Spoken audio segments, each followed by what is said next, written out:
Hello and welcome to ReginaldESQ. I'm Underhook and this is my review of the American Tier 5 heavy tank, the T1. Yes, welcome. So, is it any good? Yes, it's a good tank. At Tier 5, it's actually a really good tank. But once we get to Tier 6, and definitely Tier 7, it's not so good. So the tank has 660 hit points, which is average for a Tier 5 heavy tank. The lowest hit points goes to the KV1 with 640, and the highest goes to the Churchill 1 and Churchill 3 with 700 hit points. So it's not high, but it's average. The tank has a weight of 59 ton, which is the second heaviest, the heaviest being the KV220. But you can ram anybody else with confidence because you're quite a bit heavier, at least 10 tons heavier than anybody else. The speed of 35 kilometers an hour in forward is average. The fastest is the British Premium Excelsior with 39 kilometers an hour in first, so 35, we're not far behind that. And the slowest would be the Churchill 1 with 25 kilometers an hour in forward. However, the reverse speed on this tank isn't great at 10 kilometers an hour. A lot of the heavies do have 10, but there are some like the Churchills that have 14 kilometers an hour in reverse, so it doesn't back up fast.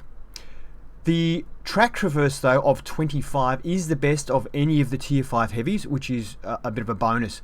The French BDR G1B has 24, so it's not far behind, but the others are all around sort of 20 to 22 there, so it's good track traverse.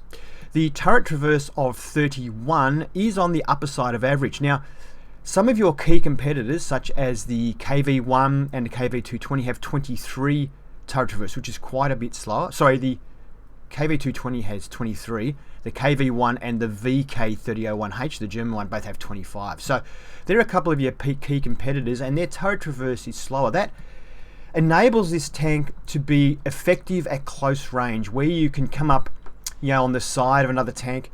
You can, and with a high rate of fire of this tank, you can get a couple of shots into them by the time they can turn their turret towards you. So you do have that as a key advantage against those other heavies. View range of 330 meters is pretty much smack on average, and the signal range of 480 is pretty poor. I don't think it's the lowest. It's not the lowest. The KV1 is lower, but it's pretty bad. Camouflage wise, the tank is terrible. It's actually quite a large tank, and the camouflage is a lot worse than most of the others. The BDR G1Bs are next worst, but even that's about 50% better than this. So you do get spotted really easily and pretty early on, especially in like Tier 7 games where the other tanks have quite good view ranges. So you do have to be careful, or be aware that you're going to get spotted early.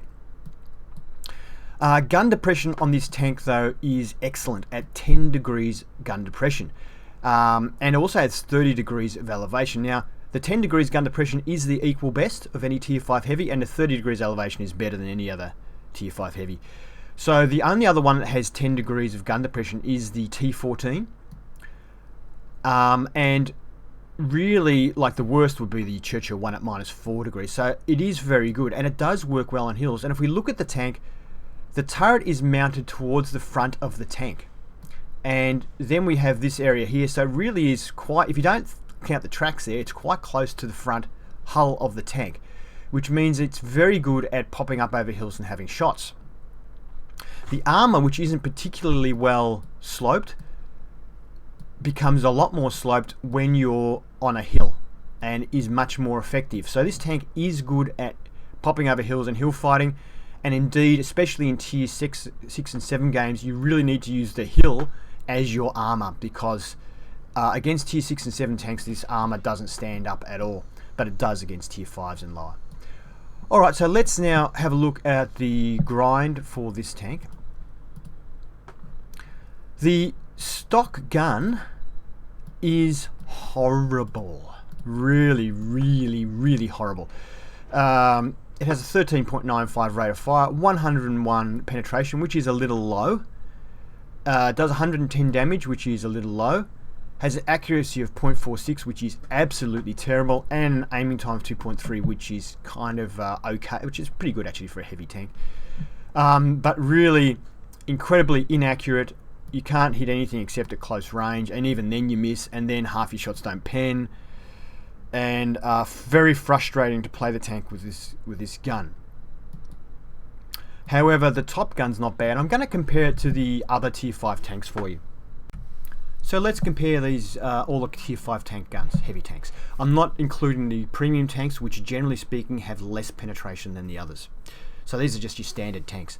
We've got the KV-1 gun here, then underneath that we've got the French BDRG-1B gun, and then we've got the gun off the excellent German 3001H, excellent gun. And then we have the gun here off the Churchill 1, and over on the right here we have the gun from the T1. So first of all, comparing rate of fire, the lowest rate of fire belongs to the French tank with 6.32, and that is a very low rate of fire for tier 5, but the gun hits like an elephant. And that's hence the low rate of fire. Very, very powerful gun.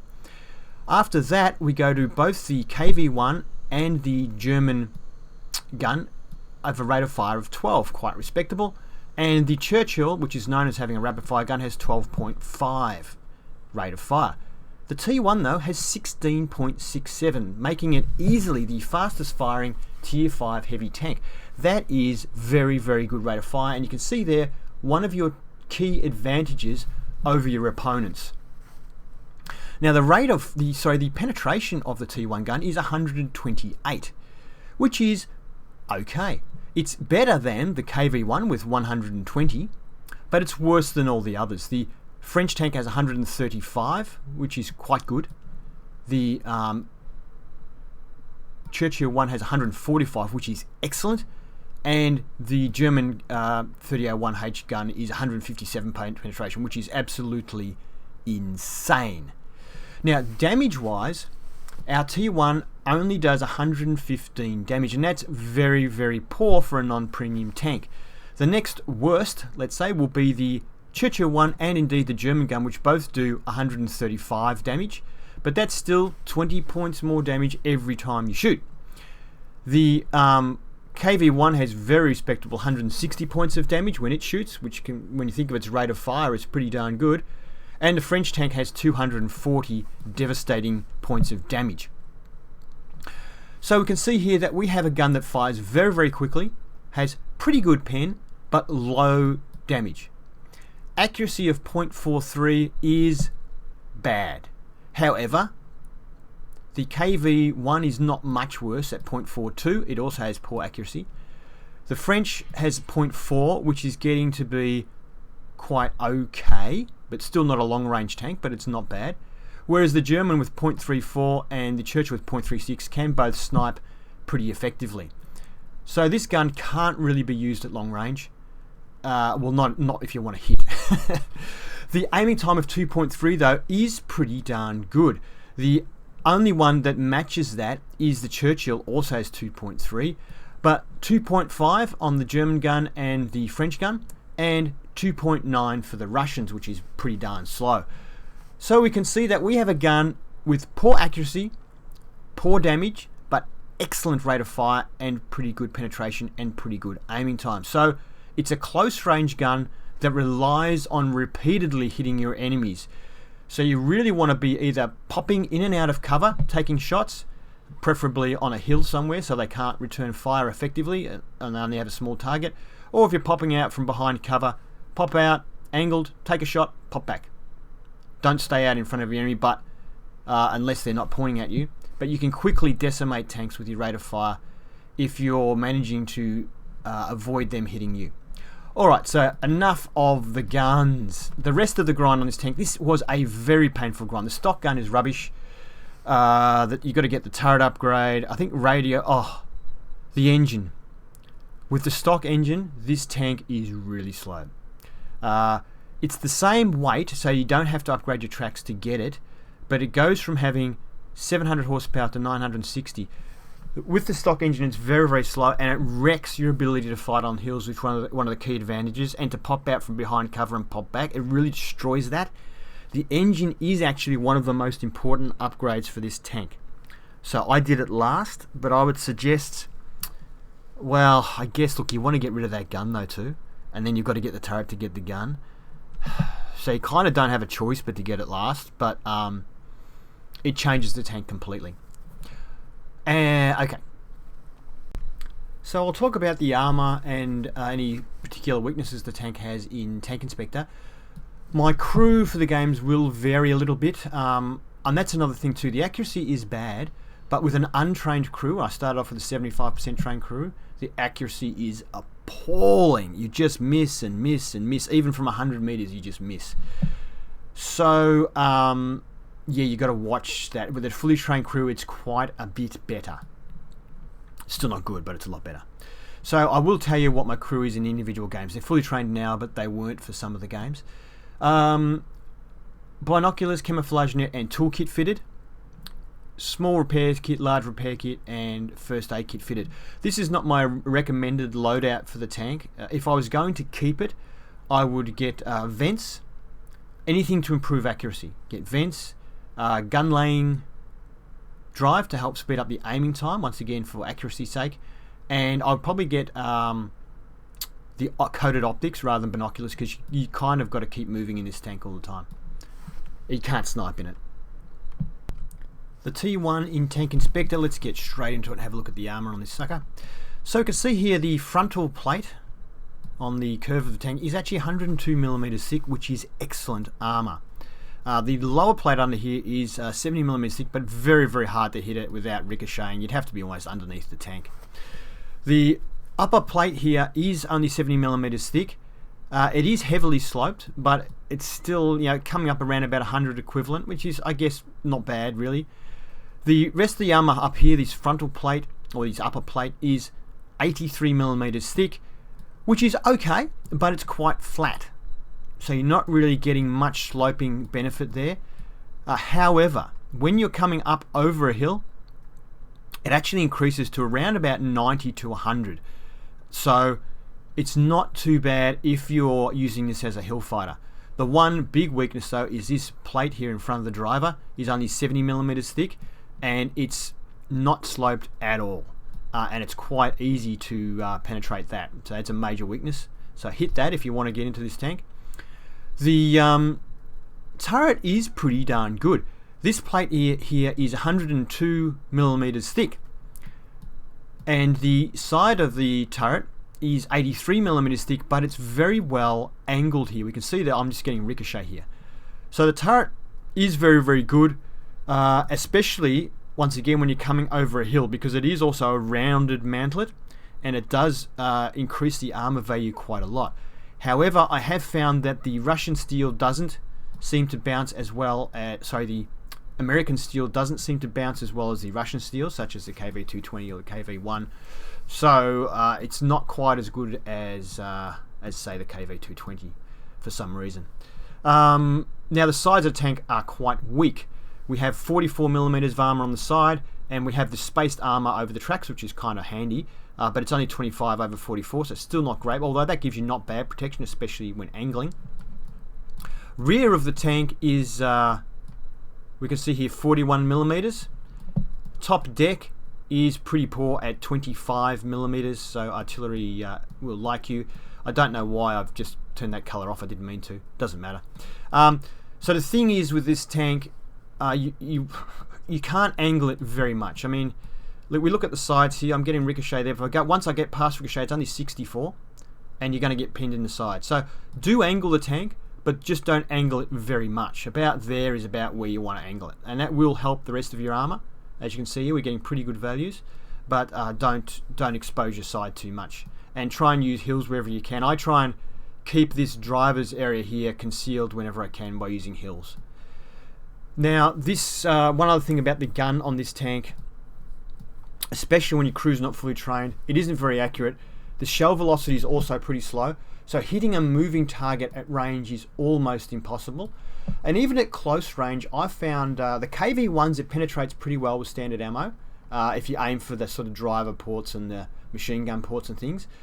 But the turret, don't try and penetrate the turret of a KV1.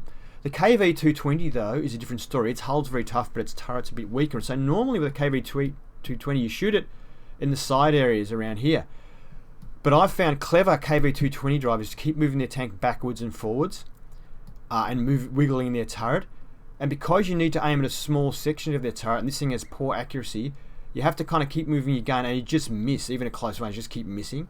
So if you are against a T1 in a KV-220 or something like that, just keep moving around so they can't accurately hit the right spots of your turret. Alright, let's get into some gameplay and take it from there. The map is Westfield. The game's sort of just got underway. I just want to show you this bit to show you how the tank excels at hill fighting. Because you can pretty much just expose your turrets. I'm looking for this Panzer IV. Yeah, I'm aware there's a KV-1S on my left, and I'm being very careful of him. So he finally looks and aims at us, and he bounces there. We're slightly angled to him. We've got pretty good angling. And we kill him with that shot, although he does manage to get one into us for 110. So he was using the, not using the derp gun there. So I'm lining up the KV-1S. I can see he's looking at me. But he doesn't have much to aim on at me, and by moving forward I'm pretty much giving him just the top of my turret to aim at. Very hard to aim at small targets in the KV-1S. Now someone on our team's doing a good job of spotting them all over the other side. Oh, it was that other T1 Heavy that just got killed. Unfortunately, like that T1 Heavy there, you can't afford to actually crest the hill. You can only stick your turret over, and that's it.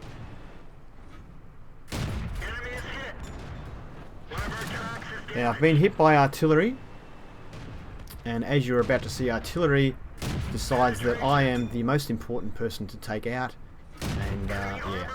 Now you can't see in the replay, but I can just see that Chinu, like he popped in his turret pretty much. I've been hit again by artillery.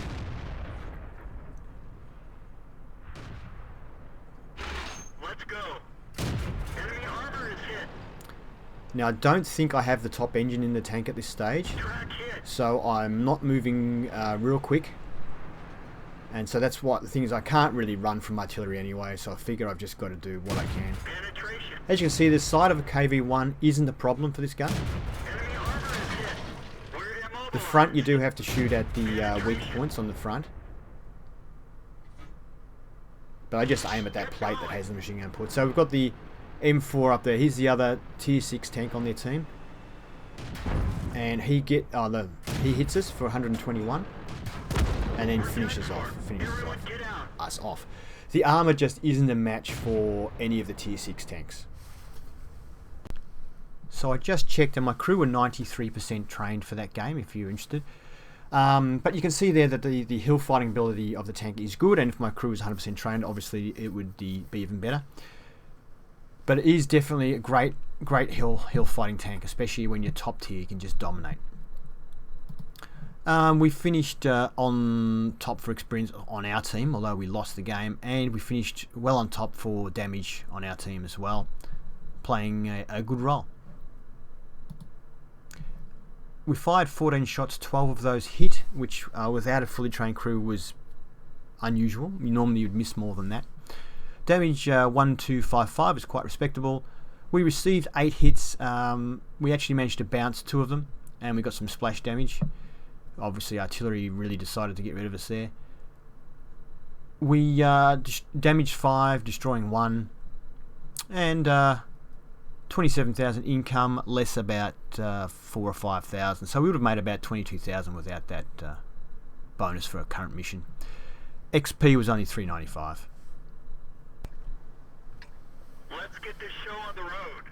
The map is Abbey, and it's a tier 5 game. We're top tier, and it's an ideal game for this tank because the only tier 5 heavy, or the only heavy tank at all on the other team, is a KV-1. And we have a Churchill and 2 T1 heavies, so just looking at that alone, we should win this game. There's also 3 artillery on each side, and there's not even that many tier 5s really. The enemy's got what, 1, 2, 3, 4, 5, and an artillery, a tier 5. There's tier 4, so our armor should hold up well. I will admit in this game I don't actually play very well, but I get away with it because of the tank I'm driving at this tier, and I take a few silly risks, but because of the silly risks I take, and in fact that I actually get away with it, is a good demonstration of what the tank can do at this tier. So that's why I've put this one in. So I see that Chihei on the other side there, and I figure, I wonder, okay, I keep that in mind. I'm moving up here, and I'm surprised I haven't seen anything yet. and I can't see anything there, and I'm thinking, okay, I'm going to drive up on this hill and shoot this Chihei in the back. Now, there's a Panzer 4H following me, and the other T1 that's in our team and this guy are both in a platoon together, and I think this guy thinks I'm his platoon mate, because he's following me right up here. Why would he do that? I think he's actually thought, oh, this is my platoon mate, oh, he's going up here, I'll follow him, but I'm not. Anyway, I thought this would be funny. I get shot there by an A1 and it bounces. I see this KV-1, I shoot the top of his turret, but it bounces off or ricochets. That second one must hit the bottom of his turret, didn't hit. Very tough turret. I know I'm getting shot at, but I decide that I'm in such a good position to take this KV-1 out, and that's their only heavy tank, that if we take him out, it's game over for them. So I just decided it was worth dying to get rid of him. And as it turned out, I got away with it. So I managed to get their artillery there, and now this T-49, who is bouncing off us all over the place, and main reason he's bouncing off us is because he's shooting up at us. And this armor on this tank is very effective against people shooting up. He managed to pen us there with one of those shots though. So all up, we got penned by the KV-1 once and the T-49 twice. And quite a few pens. The Panzer IV's still following me. I don't know what he was doing, he's just sitting there behind me. Anyway. So off we go again. They made a bad move by not sending anyone up here, although we can see one of our tanks there got killed. So maybe they did have someone here for a little bit. So yeah, that was a pretty... Against, if there were tier 6 in the game, there is no way I would have done that maneuver I just pulled there by going right over the edge of that hill. Because I would have just got slaughtered because my armor's no good. Now I'm expecting someone to be waiting for me, and bang, there he is. I didn't know he'd be there, but I knew someone would be waiting for me. He thinks that he hasn't been spotted, but he's wrong, so we put a shot into him. And now, whoa, artillery. Free lunch. I'm worried about that TD on my right, but I figure I can kill this guy. Quickly turn back my attention there, because he probably popped out for another shot, and he has. Trying to catch me unaware, so now I'm going straight for him. And as I'm moving over, a bishop on the left gets spotted. So there we go, I'll try and take him out. Oh, all we do is damage his track, which doesn't even stop him. That one goes in. Good armor on the bishop, but not good enough for a heavy tank. Take him out. I figure this guy's come back again, and he has. I think he actually took a shot at the Panzer IV behind me, but missed. And now the excellent gun depression of this tank allows me to do this. Which he, I think, is surprised by. He tries to get away now, but it's too late. Things like that is where this tank excels. Once again, this Panzer IV's just following me around. It's funny. It's quite funny. So the only tank remaining on the enemy team now is the BT-7, and I can tell you now, I just can't get there in time to get him. So I'll just stop it there. Well, a nice looking screen there. That was a Class 1 badge for this tank. We managed to get a Pascusi, I think it's called Pascusi's medal, for killing 3 artillery in one game. We also got Top Gun and High Caliber. Next screen. And interesting that both of the T1s on our team finished on top for XP, although obviously we finished quite a bit above there with, yep, anyway. The other team, nobody did particularly well, although their Panzer 4H did okay and their Bishop did okay, considering that they pretty much got overrun. Let's have a look at the next screen. And we can see that we fired 18 shots and we had 18 hits, although at least one of them was just track damage on that Bishop, for example. But that's really good. My crew was basically now 100% trained, and you can see the accuracy has improved a lot. I think actually there's only 2 members of the crew that are on 99%, but the rest were 100. So definitely makes a difference with a fully trained crew. We received 9 hits, only 4 of those penetrated, so we bounced 5 shots. Damage block armor was 770, which is impressive since we only have 660 hit points. We spotted 3 tanks. We hit 6. Well, we destroyed 6. Doing a little bit of 304 of assistance damage. Good income of 36, plus a little bonus that's going around. But if we didn't have that bonus, we still would have made about 31,000. So it is a good, profitable tank. And we earned a raw XP of 1030, which was enough for a Class 1. I think actually to get... Marsh, you probably need about somewhere between 1100 and 1200, I think. and 1545 with premium. Time to roll out. The map is Lakeville. It's a tier 5 game again. I haven't got any tier 6 or 7 games for you because tier 7 games you tend to get absolutely smashed because you've got a gun that does very low damage, has poor accuracy so you can't really snipe, poor camouflage so you get spotted quickly by tier 7s, and the gun just rips through you and they do massive damage, so you're pretty much a 2-shot kill, and it just does really badly at tier 7. At tier 6 you can have some okay games, but once again, once you're spotted, they pretty much know that your armor won't block their shots and they'll just aim straight for you and blow you away. Especially medium tanks love to kill T1s. So, it really... Tier 6 you can still have, like I say, reasonable games, but it's, yeah... It's too difficult to snipe in and does such low damage, no one's scared of you, and yeah, you get blown away. But look, there's a lot of tier 5 heavies that happens to, so... Anyway. So I'm making my way to the town because I am top heavy, and we both have KV1 and T1 each, so it's kind of an even matchup this game. I see that we've already got plenty of tanks on the left of me there. I decide to move forward here. I see this M3 Stuart. Well, I don't see him, but I see he's been spotted, so I'm hoping he'll pop his head out near the brick wall there and I can get a free shot, but he doesn't do it, so I decide to move forward. Not sure what this Panzer IV is trying to do, but he's kind of getting in my way. So anyway, I guess he was here first, so fair enough.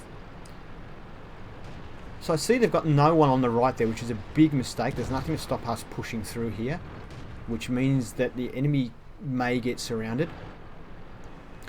So I see their KV1, I'm trying to get a shot on him, can't see him. I decide that the KV1 and T1 are both there.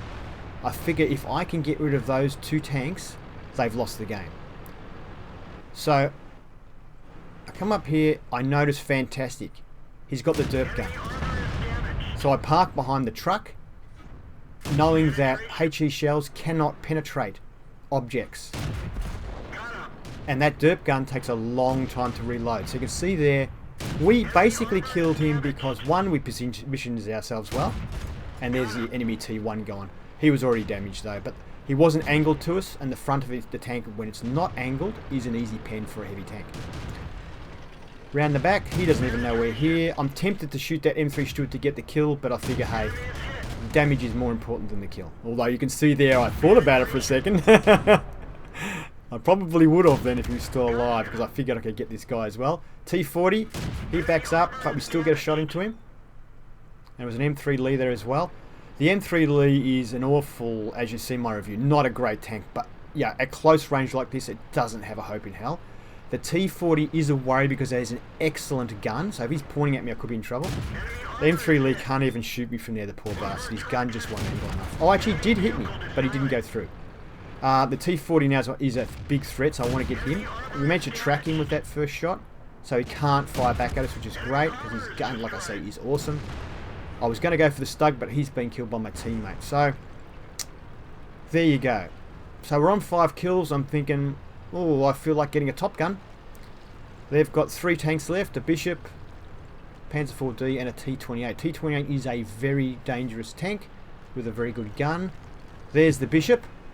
He has been shooting at us, so I decided just to take a shot there just in case, but it missed by a mile. I didn't fully aim it. I pretend I'm going to go round to the right of this building so that he will be pointing out, because I don't want to take a HE shot, and then I move to the left of the building. He would have proximity spotted me by now, and yet he's moving.